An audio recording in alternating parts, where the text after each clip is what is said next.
जय धर्मेश, जय सेवा, जय मल्हार, जय भीम, जय ज्योती, जय शिवराय. जे हक्क पाहिजे सारेच दान करते, जे हक्क पाहिजे सारेच दान करते, रक्षा तुझी नि माझी हे संविधान करते, हे संविधान करते. संविधान या देशातील सर्व नागरिकाची न्याय हक्काची चौकट आहे आणि संविधान हे या देशातील नागरिकांवर, सर्व नागरिकांवर अन्यायाने अत्याचार होऊ देत नाही, अशी ते एक आपल्या न्याय हक्कासाठी बनलेली एक चौकट आहे आणि त्याच्यावरच हा देश चालत असतो. न्यायपालिका, कार्यपालिका आणि विधायिका. परंतु माणसासमोर अगदी शेवटच्या क्षणापर्यंत दोनच मार्ग ठेवलेले आहे. एक, काहीतरी देऊन जा, नाही तर काहीतरी सोडून जा. म्हणजे देऊन जा नाहीतर सोडून जा. म्हणून आज धनगर जमात ते संविधानिक न्याय हक्क मागण्यासाठी गेल्या अनेक वर्षापासून न्याय हक्क मिळवण्यासाठी मागणी करतात. निवेदनं दिले, आंदोलनं केले, मोर्चे केले, विविध मार्गानं ते त्यांच्या न्याय हक्कासाठी लढत आहे. जे धनगराचा संविधानिक न्याय हक्क आहे ते मागण्यासाठी धनगर लढत आहे. परंतु हे तत्वहीन पक्ष त्यांना अनेक दशकापासून तो त्यांचा न्याय हक्क मिळूच नये किंवा मिळूच देऊ नये यासाठी प्रयत्न करतात, असं हे चित्र दिसत आहे. अरे कारण या भूमीसाठी किंवा या भारत देशानं जेव्हा जेव्हा प्रगतीच्या किंवा उंच शिखरावर जाण्यासाठी जेव्हा जेव्हा क्रांती करण्याचा प्रसंग आला, त्या त्या वेळेत धनगराचा एक पाऊल सर्वाच्या पुढे होता. म्हणून या देशामध्ये एवढी मोठी क्रांती झाली.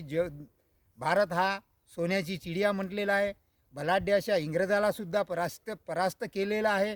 या सर्वप्रथम या धनगरानं, आणि त्या धनगराच्या सर्वसाधारण पोरापासूनच या सर्व जगातल्या महापुरुषा, भारतातल्या महापुरुषांनी आणि सर्व जाती धर्मातल्या संघटनांनी ते प्रेरणा घेऊन आज रोजी आपण ते कार्य करत आहोत. मग आता मला तुम्ही सांगा, धनगर जमात जर न्याय हक्क, संविधानिक न्याय हक्क मागत असतील तर मग हे तत्वहीन पक्ष आणि सत्तालोभी लोकप्रतिनिधी ते संविधान हक्क न मिळो म्हणून कुठेतरी त्यांना बाधा आणण्यासाठी वेगळ्या काहीतरी घुसखोरी केलेल्या काहीतरी लोकांना त्यांच्यासमोर एक विरोध प्रदर्शन केल्यासारखं दाखवण्याचा प्रयत्न करत आहे. हे कुठेतरी संविधानिक विरोधी आहे किंवा गुन्हेगारी प्रवृत्तीचं आहे. हे कुठेतरी जे लोकप्रतिनिधी, जे आम्ही तिथं पाठवले शासन म्हणतो आपण, त्या सत्तालोभी लोकप्रतिनिधींनी हे कुठेतरी षडयंत्र थांबवलं पाहिजे. अन्यथा तुम्हाला काही गवारी कांडसारखं करायचं आहे का?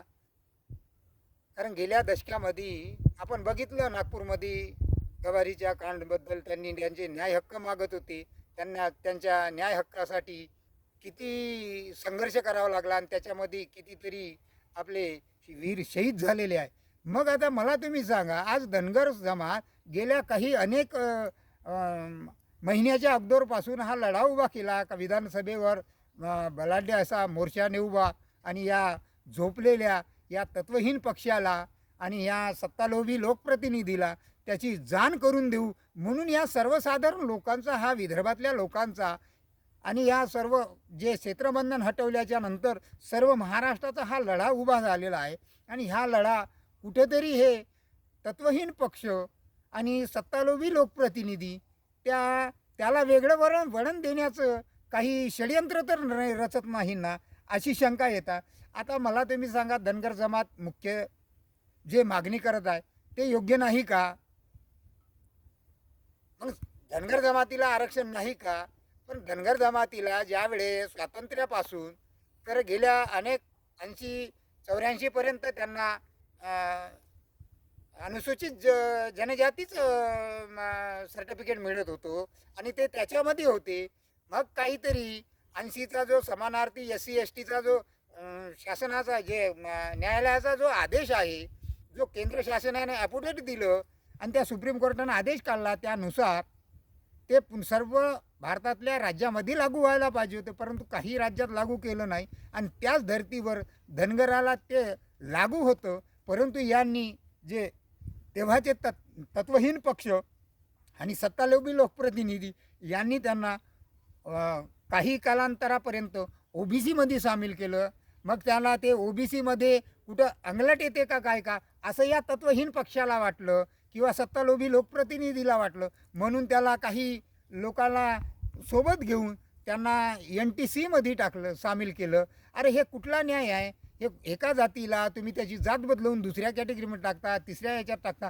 म्हणजे काय हे आम्ही नागरिकांच्या हक्कासाठी तुम्ही ते तिथं पाठवलं की तुम्हाला नागरिकाचा जीव घेण्यासाठी पाठवलं? नागरिकाचे न्याय हक्क देण्यासाठी पाठवलं असता तुम्ही त्याचे न्याय हक्क नाकारता? तुम्हाला एवढा अधिकार कोण दिला? संविधानावर हा देश चालत असतो.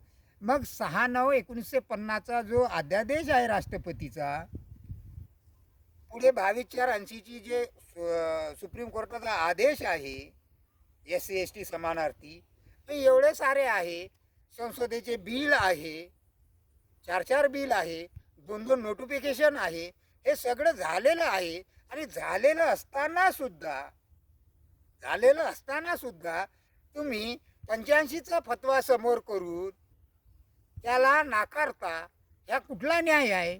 म्हणजे घुसखोरी केलेल्या लोकांना तुम्ही सामील, म्हणजे चोर तो चोर आणि सिरचोर म्हणजे चोराचं साथीदार तुम्ही झालात का?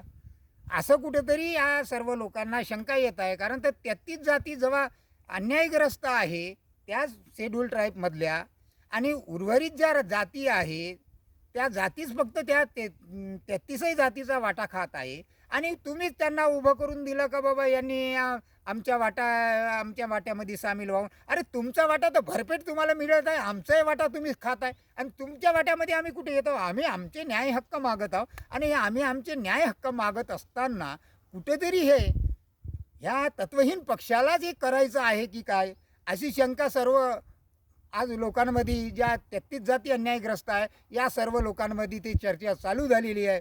म्हणून कुठेतरी या तत्वहीन पक्षांनी आणि सत्तालोभी लोकप्रतिनिधींनी याची काळजी घ्यावी, आणि संविधान हक्क मागणं हा काही गुन्हा नाही, कारण ह्या संविधानानं प्रत्येकाला हक्क दिला, परंतु त्यांचा हक्क आम्ही कुठेही मागत नाही. त्यांचा भरपेट वाटा त्यांना मिळतो. त्यांची लोकसंख्या किती?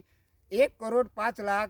तर मग त्यांना 43,000 जर त्यांची लोकसंख्या, आणि त्या लोकसंख्येच्या डबलीनं आमचाही सुद्धा वाटा त्यांना तुम्ही आजपर्यंत देत आले आणि ते खात आले, मग त्यांचा वाटा आम्ही कुठं मागत आहोत? मग आमचे ज्या उर्वरित 33 जाती आहे, या जाती त्या समूहामध्ये असल्यामुळे त्या जातीचा त्यांना वाटा पाहिजे, कारण आमचा वाटा लोक खाणं हे तुम्हाला अपेक्षित आहे का? म्हणून कुठेतरी या तत्वहीन पक्षाला आणि सत्तालोभी लोकप्रतिनिधीला हेच तर करायचं नाही ना, अशी शंका आज रोजी लोकांमध्ये म्हणजे निर्माण झालेली आहे, किंवा शंका येत आहे या तत्वहीन पक्षावर. म्हणून कुठेतरी आता माझं एकच म्हणणं आहे की या तत्वहीन पक्षांनी कुठेही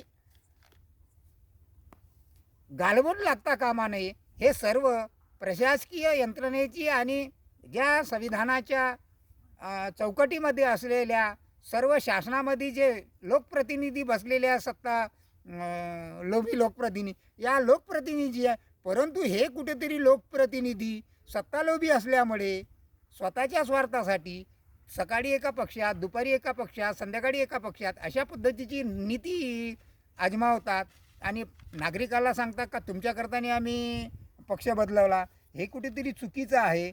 म्हणून माझं एकच म्हणणं आहे की बाबा तुम्ही आम्हाला भूलतापा न देता प्रत्येक नागरिकाची त्यांना त्यांचा हक्क मिळाला पाहिजे, हे संविधानानं सांगितलेलं आहे, आणि संविधानावर हा देश चालतो. म्हणून त्या उर्वरित 33 जातीचा वाटा त्यांना मिळाला पाहिजे, आणि ज्या 12 जाती ज्या आहे काही घुसखोरी केलेल्या असतील त्यांचेही सगळे दस्तावेजासहित त्यांचीही चौकशी करावी आणि त्यांचा वाटा त्यांना मिळावा आणि यांचा वाटा यांना द्यावा. जिसकी जितनी संख्या भारी उसकी उतनी भागीदारी या तत्वावर त्यानं केलं पाहिजे. कारण आपण जर बघितलं 2006चा वनहक्क कायदा काढला, त्यामध्ये बाकीच्या सर्व उर्वरित 33 जातीचा समावेश आहे. मग 33 जातीचा समावेश असताना सुद्धा तुम्ही जर त्यांचा वाटा त्यांना देण्यासाठी म्हणजे विरोध जर दर्शवत असाल तर तुम्ही संविधान विरोधी आहे हे कृत्य कुठेतरी थांबवलं पाहिजे. हे शासनाला वाटत नाही का? किंवा शासनाला असं वाटते का दोन समूहामध्ये टकराव व्हावं म्हणून? अशासाठी तर शासन हे परिक्रम करत नाही आणि गेल्या अनेक महिन्यापासून हा लढा उभा केलेला आहे. ज्या धनगर जमातीला बलाढ्य अशा पक्षांनी, ज्या तत्वहीन पक्षांनी आजपर्यंत नाकारलं, म्हणून आम्ही ज्यांनी आम्हाला शब्द दिला होता का पहिल्या कॅबिनेटमध्ये आम्ही तुमचा प्रश्न सोडवून देतो, आम्ही त्यांना सत्तेत बसवलं. परंतु तेही कुठेतरी शब्दाची पूर्तता न करता तेही आम्हाला तत्वहीन झाले असं वाटत आहे. म्हणून त्याही पक्षाला कुठं अपेक्षित नाही का? म्हणून त्याच्यातही सत्तालोभी लोकप्रतिनिधी घुसले का? म्हणून कुठेतरी आज रोजी आम्हाला त्या याच्यावरही शंका येत आहे. म्हणून कुठेतरी हा पक्षसुद्धा तत्वहीन झालेला आहे आणि सत्तालोभी लोकप्रतिनिधी त्याच्यामध्ये घुसखोरी केलेली आहे. त्याच्यामुळे कुठं गोवारी कांडकसारखं काहीतरी विपरीत घडवण्याचा प्रयत्न करतात का? ही शंका कुठेतरी धनगर जमातीमध्ये निर्माण झालेली आहे आणि बाकी उर्वरित जमातीमध्ये निर्माण झालेली आहे. म्हणून माझं म्हणणं आहे का बाबा या शासनामध्ये तुम्ही बसले, तुम्ही संविधानाच्या विरोधात जर नसाल तर मग हे संविधान हक्क मागत असताना संविधानिक विरोध करणाऱ्या लोकांना, ज्याचे हक्क संविधानात आहे आणि त्या संविधान हक्क मागत असताना दुसरा गट जर त्याला संविधानिक हक्क मिळू नये म्हणून जर विरोध दर्शवत असेल तर हे कृत्य संविधान विरोधी आहे, गुन्हेगारी प्रवृत्तीचं आहे. हे कुठेतरी थांबलं पाहिजे आणि हे थांबवण्याचं काम शासनावर आहे आणि शासनानं ते लवकरात लवकर करावं. कारण तुम्हाला जर सर्व नागरिकांना न्याय हक्क द्यायचा असेल तर कुठेही हे तुमच्यावर जे जबाबदारी दिलेली आहे हे जबाबदारी जर तुम्ही पार पाडली योग्यरित्यानं तरच तुम्हाला कुठेतरी आम्ही जे बोलले, जे आम्हाला शब्द दिला त्या पद्धतीनं तुम्ही चालले किंवा त्या शब्दाची पूर्तता करू शकाल अशी हे होते. अन्यथा आम्हाला त्याच्यावर मुळीच भरोसा राहणार नाही आणि येत्या काळामध्ये धनगर जमात तुम्हाला तुमची जागा दाखवून देईल. म्हणून कुठेतरी आज रोजी सर्व शिकलेल्या बांधवाला माझी विनंती आहे, भरभरून लोकसंख्येनं तुम्ही नागपूरला यावं आणि तो आपला जो आंदोलन आहे ते यशस्वी करावं आणि आपली पारंपरिक जे पद्धत आहे, पारंपरिक आपली जे वेशभूषा आहे, जे आपलं काठी आणि घोंगडं आहे, हे काठी आणि घोंगडं आपलं प्रतीक आहे आणि ते प्रतीक आपल्या सदैव सोबत असतात.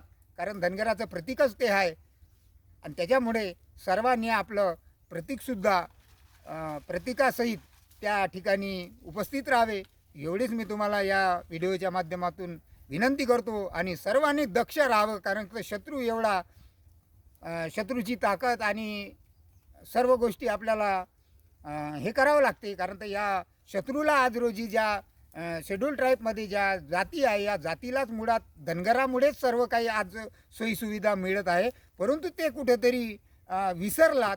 म्हणून ते आज रोजी आम्हालाच विरोध करण्यासाठी या तत्वहीन पक्षाच्या सत्तालोभी लोकप्रतिनिधीच्या गचाट्यात येऊन त्यांच्या भूलथापात पडून ते कुठे आज रोजी त्यांनी विरोध दर्शवण्याचा प्रयत्न करत आहे. परंतु तो विरोध मुळात गाव लेवलवर जर पाहिला तर विरोध नाही. कारण तर आम्ही गाव लेवलवर ग्राउंड लेवलवर त्यांच्यासोबत चर्चा केलेली आहे. त्यांचा कुठेही आमचा विरोध नाही. कारण ते त्या जमातीमध्ये प्रत्येक जमातीची वेगवेगळी संस्कृती आहे, परंतु त्या संस्कृती ज्याची त्याला लाभी आहे. मग अशा जातीला जर फायदा मिळत असेल तर मग धनगराला का नाही? कारण धनगराचा जनजमीन जंगलशी आधीपासूनचा संबंध आहे, संस्कृती आहे. ह्या सर्व इतिहास असताना सुद्धा कुठेतरी टकराव निर्माण करण्याचं कार्य हे तत्वहीन पक्ष करताना दिसत आहे. म्हणून या भूलथापाला माझ्या त्याही समूहातल्या बांधवांनी भूलथापाला पडू नये आणि कुठेही आपलं म्हणजे संविधानाला आणि जे असहयोग आंदोलन आहे, अहिंसक आंदोलन धनगरानं पूर्वीपासून चालू केलेलं आहे, त्याच्यापासून महापुरुषांनी प्रेरणा घेतलेली आहे. तेच धनगर असहयोग आणि अहिंसक आंदोलन करण्याच्या पद्धतीत असतात. परंतु हे तत्वहीन पक्ष कुठेतरी त्यांना एक बलाढ्य अशा इंग्रजाला ज्या प्रकारे पळवलं त्याच प्रकारची भूमिका त्यांना घ्यायला लावल्याचं सारखं यांनी करताना दिसत आहे. म्हणून कुठंतरी हे जे असहयोग आंदोलन आणि अहिंसक आंदोलन आहे आमचं ते सुरळीत होऊ द्यावं आणि त्या माध्यमातून आमच्या मागण्या लवकरात लवकर त्यांनी सोडवाव्या आणि त्या धनगराच्या पोराच्या हातात एस टीचं प्रमाणपत्र द्यावं एवढीच त्यांना विनंती करतो आणि थांबतो.